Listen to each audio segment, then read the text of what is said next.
클램핑 회로하고 피크 디텍터 할 때 우리가 입력으로 교류를 집어넣었어요. 시간 순서상으로 보면은 변하는 신호, 그거를 교류라고 하는데, 교류 신호에 대해서 우리가 수식으로 어떻게 표현할 수 있으며 또 그 수식이 갖고 있는 의미들을 파악하는 시간을 갖도록 하겠습니다. 여러분들이 직류 교류라고 하는 소리는 많이 들어봤기 때문에 간단하게 개념 정리를 하자면, 직류라고 하는 것, 우리가 DC라고 많이 얘기를 하죠. DC는 다이렉트 커런트의 준말이에요. 그래서 이니셜을 따가지고 DC 그렇게 짧게 불러주는 거예요. 직류. 그러니까 다이렉트라고 하는 말은 돌아가지 않는 것, 그러니까 즉바로 가는 것을 의미하니까, 직류라고 하는 것을 우리가 그래프로 표현하면 여기 일직선상으로 쭉 돼 있죠. 이걸 시간축으로 따지면 시간이 변해도 전압이나 전류가 변하지 않는 것, 전압이나 전류가 항상 똑같은 것, 그거를 의미하고요. 그 다음에 이번 시간에 할 우리가 교류라고 하는 것은 Alternating Current예요. 이것도 이니셜을 따가지고 AC, Alternating Current. Alternating이라고 하는 것은 서로 교번하는, 그러니까 플러스를 갖다가 마이너스를 갖다가 값이 변한다고 하는 것, 이제 그런 것들을 의미하죠. 여기서는 크기, 전압이나 전류가 되겠죠. 극성, 플러스 극이냐 마이너스 극이냐, 이런 것들이 변한다는 얘기예요. 그래서 얼터네이팅 커런트라고 하는데요. 근데 이제 직류나 교류나 이름을 정해진 것은 전류에 따라서 정해진 거예요. 전류가 변하느냐 아니면 항상 똑같으냐.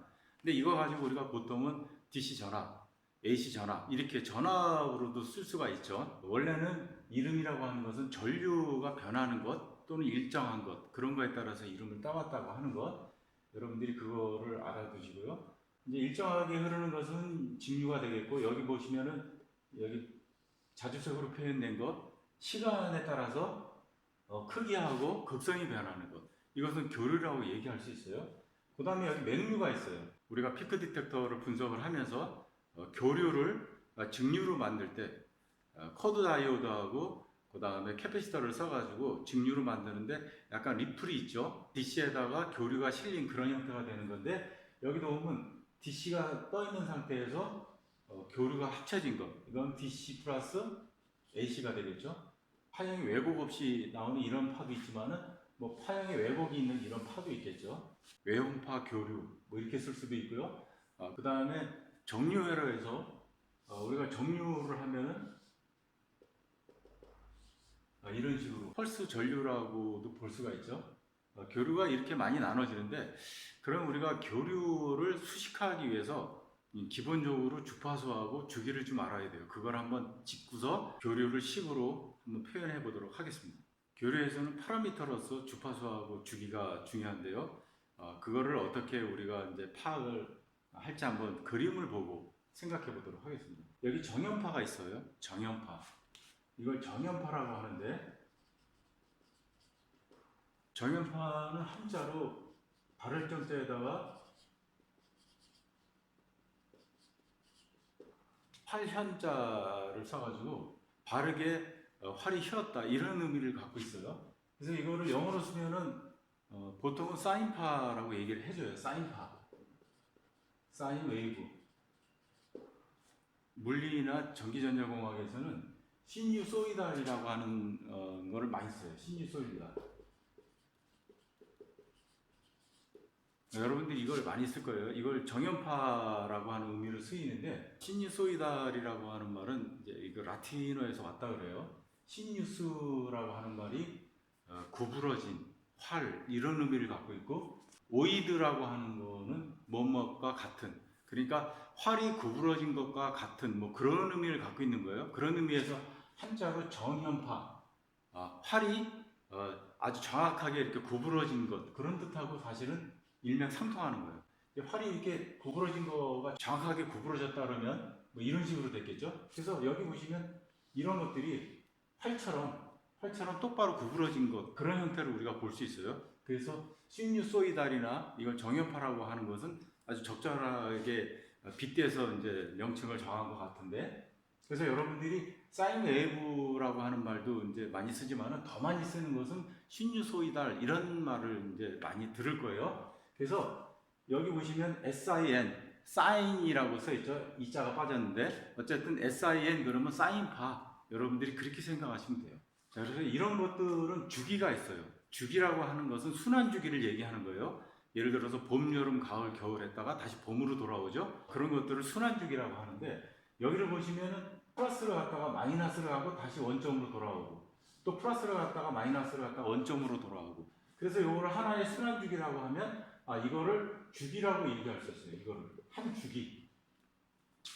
이거를 값을 정의를 해줘야 돼요. 어떻게 정의를 했냐면 주파수라고 하는 거 프리퀀시라고 하고 이거를 우리가 줄였을 때는 F라고 하죠. 앞자를 따가지고 그런데 여기 보면은 두 주기가 있어요. 그럼 이걸 단위로 어떻게 할 거냐? 시간 단위를 1초에 이 주기가 몇 번 들어가느냐? 그거를 주파수로 우리가 정해준 거예요. 1초에 한 번의 주기를 그리기 때문에 이거를 1Hz라고 해줘요. 1Hz.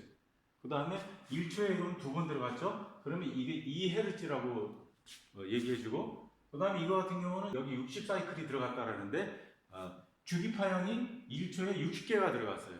우리가 보통 AC 신호 집에 들어가는 게 60Hz라고 하죠. 그거는 1초에 주기를 60번을 그린다는 얘기예요. 그래서 이거는 60Hz가 되는 거예요. 이거는 이제 무선통신에서 공을 세운 헤르츠라고 하는 사람, 하이니 헤르츠라고 하는 사람 이름 따서 주파수의 단위를 헤르츠라고 이제 얘기를 해준 거예요. 자, 그러면 우리가 주파수를 알았으면은 이 주기를 거꾸로 주파수가 2Hz다 그럴 때 예를 들어서 1초에 주기가 두 번 들어가죠? 그러면 우리가 요 하나의 주기, 요 주기를 구할 수가 있어요. 예를 들어서 1초에 2Hz라고 한다면 주기는 어떻게 되느냐? 주기는 0.5초가 되는 거죠. 0.5초. 그래서 주파수 단위는 헤르츠고 주기 단위는 시간이에요. 시간. 주파수는 F로 쓰고 주기는 T, 대문자 T를 쓰는데 이게 시간이니까 주기는 T로 대문자로 써서 구별해줘요. 그렇지만 이것도 단위는 시간이에요. 시간. 자, 그래서 그러면 예를 들어서 2Hz가 주기가 이게 주파수고 주기가 0.5초다. 예를 들어서 주기가 0.5초면 주파수는 얼마냐? 또는 주파수가 2Hz면은 주기는 얼마가 되느냐? 그 관계를 봐야 돼요. 주파수는 T분의 주기분의 1이에요. 여기 한번 볼까요? 주파수가 지금 2Hz예요. 2Hz. 그럼 이건 얼마가 되죠? 이거 그러면 T는 2분의 1이 되죠. 0.5 초가 되는 거예요. 그럼 예를 들어서 10Hz다. 10Hz는 주기는 얼마냐? 1초 안에 10개의 주기를 그리는 파형이 들어가는데 그러면 그거의 한 주기는 얼마가 되냐? 그건 당연히 10분의 1이 되겠죠. 그죠? 10분의 1. T는 10분의 1. 그러니까 0.1초가 되는 거예요. 그래서 주파수는 주기분의 1이 되는 거예요. 주기분의 1. 이 관계를 잘 알아두셔야 되고요. 그럼 주파수를 알면 주기를 알 수 있어요. 그러면 T는 F분의 1. 그죠? 예를 들어서 0.1초가 주기다. F는 T분의 1이니까 0.1분의 1이니까 10Hz가 되는 거예요. 그래서 여러분들이 요식은 꼭 기억을 해 두셔야 되고요. 그러면 교류에는 어떤 파형들이 있는지 잠깐 살펴보고 이걸 수식으로 어떻게 정리를 하는지 한번 보도록 하겠습니다. 그 파형은 여러분들이 좀 몇 가지 알아두실 필요가 있어요. 이거는 정연파, 시뉴소이달이라고 그러죠. 이거는 사인파라고 하고요. 정연파. 그 다음에 이거는 톱니파. 우리가 그 나무를 자르는 톱 있죠? 그거에 이빨처럼 생겼죠? 톱니. 그래서 이거를 소투스라고 해요. 톱의 이빨, 톱니파. 그 다음에 이거는 네모라니까 스퀘어. 구형파, 스퀘어 파형이라고 하고, 이거는 뭐 많이 쓰진 않는데, 사다리꼴파. 그 다음에 이거는 삼각파, 트라이앵글이라고 하죠. 트라이앵글파, 삼각파. 플러스로만 나오는 게 있어요. 이것도 마찬가지고, 톱니파도 그렇고, 그런 것은 잘 쓰지 않는 용어지만 플러스를 정이라는 말을 써가지고 정의 구형파 또는 정의 톱니파 이런 식으로 쓰는 경우도 있어요. 그러면 우리가 기본적으로 교류에서는 사인파로 많이 해석을 해요. 왜 정연파로 교류를 대부분 해석을 하느냐? 여러분이 나중에 퓨리에 급수를 배우면 아시겠지만은 모든 파형, 임의로 생긴 모든 파형은 사인파하고 코사인파로 만들 수가 있어요. 그 사인파하고 코사인파의 주기가 다른 거겠죠. 물론 주파수가 다른 거겠죠. 그 주파수가 다른 걸 섞으면은 원하는 파형들을 만들어낼 수가 있어요. 임의의 파형 또는 임의의 파형을 분해해 가지고 주파수가 다른 사인파하고 코사인파로 분해할 수가 있어요. 역으로. 그래서 기본적인 거는 사인파, 코사인파예요. 그런데 코사인파라고 하는 것은 사인파보다 90도 뭐 빠른 것, 우리가 이렇게 생각할 수 있으니까 대부분 사인파가 기본이라고 할 수 있고, 그 다음에 교류의 기본은 사인파, 코사인파라고 하는 걸 여러분들이 퓨리에 급수를 통해서 이제 아시게 될 텐데, 그래서 정연파서부터 시작한다, 그렇게 생각할 수가 있어요. 그래서 그러면 정연파를 수식으로 어떻게 표현하는지 한번 보도록 하겠습니다. 여기 사인파가 있어요. 사인파가 있는데 이거를 순시치라고 얘기를 해줘요. 순시치. 어떤 순간의 값. 그래서 순시치라고 얘기해 주는데, 이걸 식으로 어떻게 표현하냐 하면은 여기 플러스 피크가 있고 여기 마이너스 피크가 있죠. 그래서 여기에 붙는 거는 피크 값을 얘기하는 거예요. 그 최대값. 최대값이라고 해서 맥시멈 값이라고 해서 VM이라고 쓴 거예요. 그거는 우리가 익히 알았던 피크 값을 얘기하는 거예요. 그 피크 값. 그 다음에 이거는 사인 파형이죠. 사인 파형이고, 그 다음에 이거는 각속도. 그 다음에 이거는 시간이 되겠죠. 이렇게 표현을 해줘요. 그런데 만약에 우리가 위상을 좀 표현한다 그러면 순시치는 어떻게 되냐면 VM 사인 오메가 t에 플러스 세타 해가지고 위상각을 좀 집어넣기도 해요. 이거는 좀 이따 얘기하기로 하고요. 왜 그러면은 이것을 이렇게 표현할 수가 있느냐? 오메가 t 이게 각속도하고 시간하고 놓는데 이게 어떤 의미를 갖는지 좀 알아야 돼요. 예를 들어서 우리가 각속도, 이게 각속도죠. 이 각속도라고 하는데 이것을 2파이 f라고 써줘요. 2파이라고 하는 것은 여기서 말하는 것은 라디안. 1라디안은 어떻게 정의를 했냐면 이게 반지름이 있죠? 반지름만큼 홀을 그릴 때, 이게 이제 R이면 R만큼 이렇게 갔을 때, 이게 R일 때, 여기 길이가 R하고 똑같을 때, 여기 이루는 각도, 요거를 1라디안이라고 정해준 거예요. 그래서 1라디안은 57.2957 점점점 나가는데 2 곱하기 3.14 라디안은 360도를 얘기해 주는 거예요.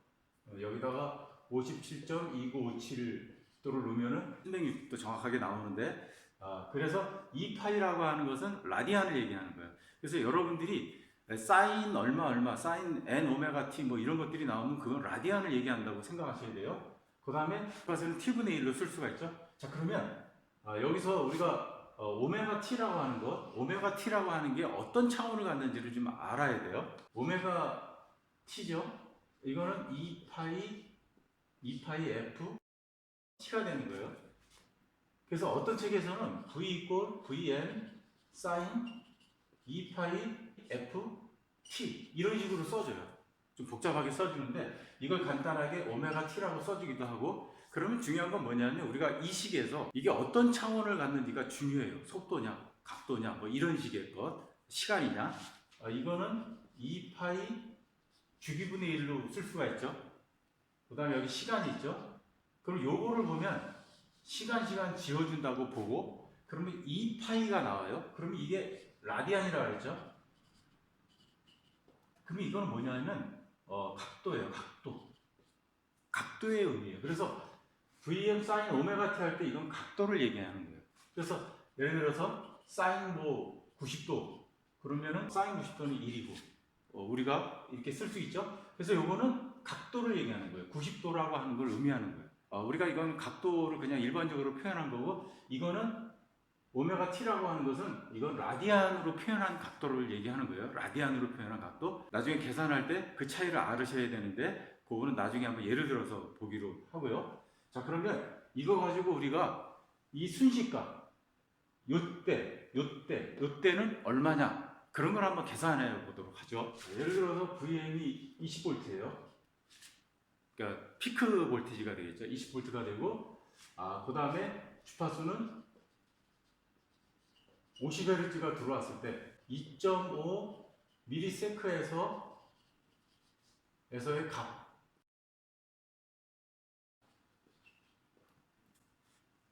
이런 시그널이 들어왔는데 2.5 mS에서의 그 순식값. 예를 들어서 뭐 여기면 여기, 여기면 여기 어떤 순식값을 얘기하는 거예요. t가 2.5 ms 있을 때 그 값은 얼마냐? 자, 그러면 여러분들이 여기다 식에다 집어넣으면 되겠죠. v 걸 이게 순식값이니까 20V. 그 다음에 사인 오메가 t니까 이거는 2파이 f라 그랬죠. 그러니까 2 곱하기 3.14 곱하기 파이니까 3.14. 그 다음에 50을 했죠. 50. 그 다음에 곱하기 t니까 t는 2.5ms 0.0025 이렇게 되겠죠. 그럼 여기에 20V에 사인 0.785가 나와요. 요 값이 0.785가 나와요. 자, 그럼 이게 뭐냐? 여러분들이 이걸 아셔야 되는데 이건 라디안 값이에요. 사인 0.785 라디안 값은 얼마가 되느냐? 그거를 얘기하는 거예요. 사인 0.785 라디안, 여기 라디안인데 여러분이 계산기를 보면 RAD를 선택하고 이거를 계산해 줘야 돼요. 20V 사인 0.785는 대충 0.707이 나와요. 0.707 계산기로 여러분들이 하시면 약 14.14V가 된다 이거죠. 오메가 T라고 썼지만 이거는 라디안 각도를 얘기한다. 각도. 라디안. 그러니까 각도를 얘기하는 거예요. 그 다음에 어떤 시간에서의 값을 보는 거니까 그 시간이 주어지면 우리가 계산을 금방 할 수 있어요.